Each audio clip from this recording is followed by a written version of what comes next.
नमस्कार, आप देख रहे हैं न्यूज 31। मैं हूं आपके साथ गुंजन। कांग्रेस राष्ट्रीय प्रवक्ता सुप्रिया श्रीनेत ने भोपाल में कहा कि 10 साल बाद फिर से यह देश चुनाव के मुहाने पर आकर खड़ा है। वोट कार्ड में डंके की चोट पर अपनी 56 इंच की छाती प्रधानमंत्री पीटेंगे और अपना रिपोर्ट कार्ड देंगे। मैं नरेंद्र मोदी का शुक्रिया अदा करती हूं कि उन्होंने हमारे मैनिफेस्टो की चर्चा की। मोदी जी 10 साल सत्ता में रहने के बाद भी अगर नेहरू जी को कोसना था तो 10 साल से ये झुंझुना बजा रहे थे क्या?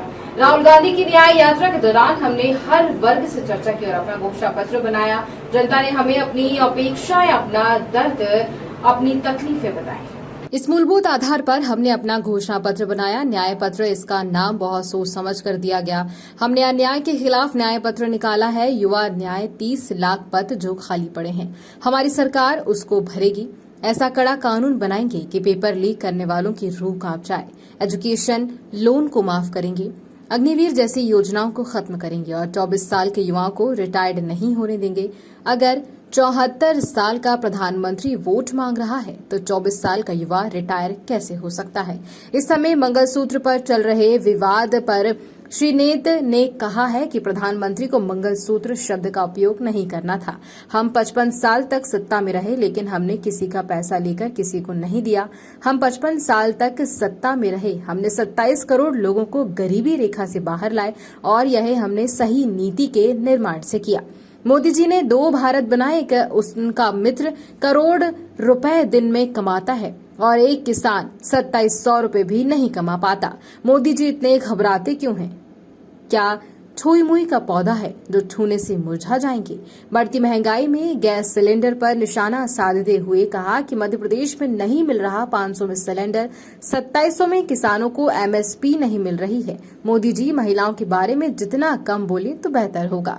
श्रीनेत ने आगे कहा कि यह चुनाव 2 पार्टियों का नहीं है, बल्कि यह चुनाव 2 विचारधाराओं के बीच का है। मोदी जी 2 टुक बताएं, जातीय जनगणना के खिलाफ है या पक्ष में? मोदी जी रेडियो में कुछ बोलते हैं और सभाओं में कुछ बोलते हैं। मोदी जी पर उम्र का पड़ाव भारी पड़ रहा है। स्तंभ की बात कर देती हूँ। 5 प्रमुख स्तंभ हमारे युवा न्याय, नारी न्याय, किसान न्याय, श्रमिक न्याय और हिस्सेदारी न्याय है। युवा न्याय क्या है? 65% इस देश का युवा 35 वर्ष से आयु में कम है। अगर इस देश में आप पत्थर कहीं मारिए और पूछिए समस्या क्या है, तो नंबर 1 से नंबर 10 की समस्या बेरोजगारी है। और बेरोजगारी इतनी भयावह है कि हर घंटे इस देश के 2 युवा आत्महत्या कर रहे हैं। आर्थिक तंगी के चलते, बेरोजगारी के चलते उनको अपना भविष्य अंधकार में नजर आ रहा है। तो हमारा घोषणा पत्र कहता है कि सरकार बनते ही जो 30 लाख सरकारी पद केंद्र सरकार में खाली पड़े हैं, उनको हम भरेंगे। हमारा घोषणा पत्र कहता है कि जो डिग्री और डिप्लोमा धारक हैं, उनको 1 साल के लिए अप्रेंटिसशिप एक्ट के अंतर्गत 1 लाख की अप्रेंटिसशिप मिलेगी, मतलब 8500 रुपए महीना। हमारा घोषणा पत्र यह कहता है कि पेपर लीक के चलते जिन बच्चों का भविष्य तबाह हो जाता है, उसके खिलाफ ऐसा कड़ा कानून बनेगा कि रूह कांप जाए पेपर लीक करने वालों की। पेपर लीक उत्तर भारत में, यहां तक कि मध्य प्रदेश, उत्तर प्रदेश, बिहार ऐसे राज्यों में बड़ी भयावह समस्या है। बच्चे पढ़ते हैं, माँ बाप पेट काट के पढ़ाते हैं, गाजर मूली की तरह ट्रेनों में भर के जाते हैं, एग्जाम देते हैं, पता चलता है पेपर लीक हो गया। तो उस समस्या के निवारण के लिए पेपर लीक बनेगा, कानून बनेगा उसके खिलाफ। और सबसे बड़ी बात हमने जो युवाओं के लिए की है, और वो स्पेशली जो अर्बन एरियाज के युवा हैं, भोपाल में इस बात का उल्लेख करना जरूरी है, एजुकेशन लोन। जिस एजुकेशन लोन को चुकाते चुकाते कुछ साल बीत जाते हैं और किन्हीं कारणों के चलते लोग एजुकेशन लोन नहीं कर पाए हैं, उसका एक अवधि के अंतर्गत हम उस एजुकेशन लोन को माफ करेंगे। और हमने एक संकल्प किया है कि सेना को हम भाड़े पर, कॉन्ट्रैक्ट पर नहीं चलने देंगे। सरहद को सुरक्षित करने का जो काम करता है उसका सम्मान होगा। उसका पिता आर्मी में है और उसको 24 साल में रिटायर हम नहीं करने देंगे। इस देश में 73 साल का प्रधानमंत्री अपने लिए वोट मांग रहा है और 24 साल के युवा को रिटायर कर रहा है। तो अग्निवीर जैसी योजनाओं को खत्म करेंगे और पुरानी जैसी नौकरियां बहाल होती थी उसकी बहाली होगी, उस तरह से नियुक्ति होगी। ये युवाओं की बात होगी। अब मैं नारी की बात करना चाहती हूं। इस देश में आधी आबादी को जब तक पूरा हक नहीं मिलेगा, ये देश ना खुशहाल हो सकता है ना समृद्ध हो सकता है। हम लोगों ने एक सर्वे किया और हमारे पास जो फीडबैक आया वो ये था कि जो गरीब वर्ग की महिलाएं हैं उनके हाथ में पैसा जाना चाहिए।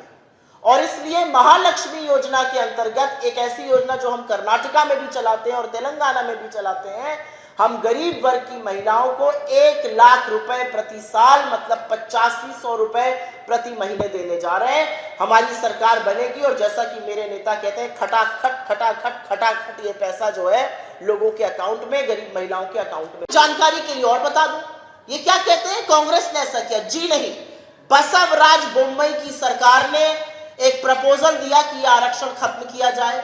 सुप्रीम कोर्ट ने इस पर रोक लगाई और कहा संशोधन होने तक इस पर कुछ नहीं होगा, बड़ी फटकार लगाई। इसमें कांग्रेस का क्या लेना देना?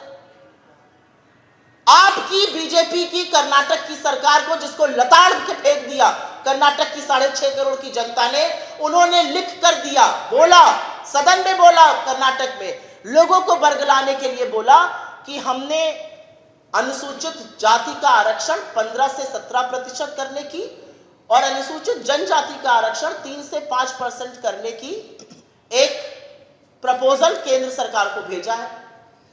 झूठ भी ऐसा बोलते हैं कि पकड़ लिए जाते हैं। मोदी जी के ही सामाजिक न्याय के मंत्री नारायण स्वामी जी ने कहा सदन में मार्च 2023 में, ऐसा कोई प्रपोजल बीजेपी की तत्कालीन कर्नाटक की सरकार के पास से नहीं आया है। तो ऐसे बेधड़क होकर झूठ बोलते हैं। हार आपके सामने है और जरूर आप लोगों को बरगलाएंगे, जरूर आप बौखलाए हुए हैं, लेकिन झूठ तो ऐसे बोलिए कि थोड़ी थोड़ी देर पर पकड़े ना जाइए। मैं मध्य प्रदेश की ही बात कर लेती हूँ। पिछली बार यहां पर थी, हमारी अपेक्षा के अनुसार रिजल्ट नहीं आ पाया, उसका दुख भी रहा, उसका मलाल भी हुआ। 500 में सिलेंडर मिल रहा है सबको मध्य प्रदेश में, बहुत बड़ा दावा किया था। अभी मैं छत्तीसगढ़ में थी, मुझे लोगों ने पकड़ दिया, उन्होंने कहा आप पूछिए उनसे क्यों नहीं दे रहे हमें 500 में सिलेंडर। हमने कहा ना बगल वाले मध्य प्रदेश में दे रहे हैं ना आपको दे रहे हैं। ये जुमला था, आप समझ नहीं पाए थे क्या? वहां पे एक महतारी वंदन योजना शुरू करने की बात थी, 5 महीने में 1 किश्त आई है। बहुत सारी ऐसी बातें थी जो यहाँ के लिए प्रॉमिस करी गई। एमएसपी आ गया, एमएसपी किसानों के पास। एमएसपी तो 3100 पे लेने वाले थे बगल वाले छत्तीसगढ़ की तरह, आया क्या? तो कुछ ऐसी बातें हैं जिसका समाधान, जिसका उत्तर लिखना जरूरी है और पता भी होना चाहिए कि क्या हो रहा है। आप लोगों को बरगलाने के लिए कुछ भी कहिए। आपकी यहां की सरकार ने 38 मुस्लिम जातियों को शामिल किया है आरक्षण में, तो क्या वो भी कांग्रेस की देन है? तो मेरा अपना मानना है कि इधर उधर की बातें करने के बजाय, मां से मुर्गा, मां से मछली, मां से मीट ढूंढने के बजाय, जिस दिन इस देश के प्रधानमंत्री को मां से महंगाई, मां से महिला सुरक्षा और मां से मणिपुर नजर आ जाएगा, वो अनर्गल बातें नहीं करेंगे। और मोदी जी से सिर्फ मैं इतना जरूर कहना चाहती हूं, छोटे मुंह बड़ी बात, सब कुछ करिएगा, इस देश की ब्याहताओं का अपमान मत करिए। आप निभाएं या ना निभाएं, इस देश के करोड़ों लोग विषम परिस्थिति में दाम्पत्य सूत्र में बंधकर पति पत्नी एक दूसरे की ढाल बन के दाम्पत्य का बंधन निभाते हैं। और चाहे वो तागे का मंगलसूत्र पहने या सोने का पहने या चांदी का पहने, यह मंगलसूत्र उनके दाम्पत्य के जो सूत्र है उसका प्रतीक होता है। उसका असम्मान मत कीजिए और उस पार्टी से मत कीजिए जिसकी नेता ने अपने जेवर जंग के दौरान इस देश को दे दिए। उस पार्टी से मत कीजिए जिसने अपना सुहाग इस देश पे न्यौछावर किया है। अन्यथा बहुत, और मुझे ऐसा लगता है कि महिलाओं के बारे में मोदी जी जितना कम बोले उतना उनको शोभा देता है। आपके सवालों का स्वागत है। अगर सवाल आप लोग इसी मुद्दे पर करिए तो मैं आप ही के सवाल पर मैं एक दूसरा प्रत्युत्तर सवाल कर लेती हूं। क्या नरेंद्र मोदी जी जातिगत जनगणना के खिलाफ है? क्या भारतीय जनता पार्टी जातिगत जनगणना के खिलाफ है? बिल्कुल नहीं। उन्होंने सदन में खुलकर बोला है कि वो इसका समर्थन करते हैं। चुनावी रैली में मोदी जी एक बात करते हैं, चुनावी रैली से परे दूसरी बात करते हैं। मोदी जी जिस तरह के बयान दे रहे हैं, मुझे शक है कि उम्र का तकाजा तो है ही, बहुत थके हुए, हारे हुए और मानसिक रूप से परेशान दिख रहे हैं। हर व्यक्ति हार नहीं झेल पाता है। मोदी जी को आगामी हार दिख रही है और उसके चलते संतुलन थोड़ा बिगड़ा हुआ है। मोदी जी इस देश के सामने 2 टूक हाँ या ना में बताएं कि क्या आप जातिगत जनगणना के खिलाफ में हैं या उसका फेवर करते हैं। मोदी जी बात कहते थे, अभी तक कहते नहीं थकते थे कि मैं ओबीसी हूं, जैसे ही आप मुख्यमंत्री बने आप ओबीसी बन गए, चलिए कोई बात नहीं, अच्छी बात है। पिछड़े वर्ग से एक व्यक्ति इस देश का प्रधानमंत्री बना।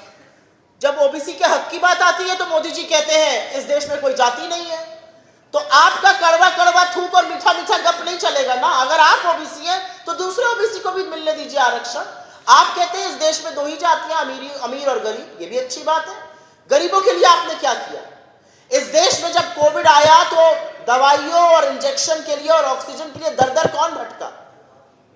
गरीब भटका, मध्यम वर्ग भटका, निम्न मध्यम वर्ग भटका।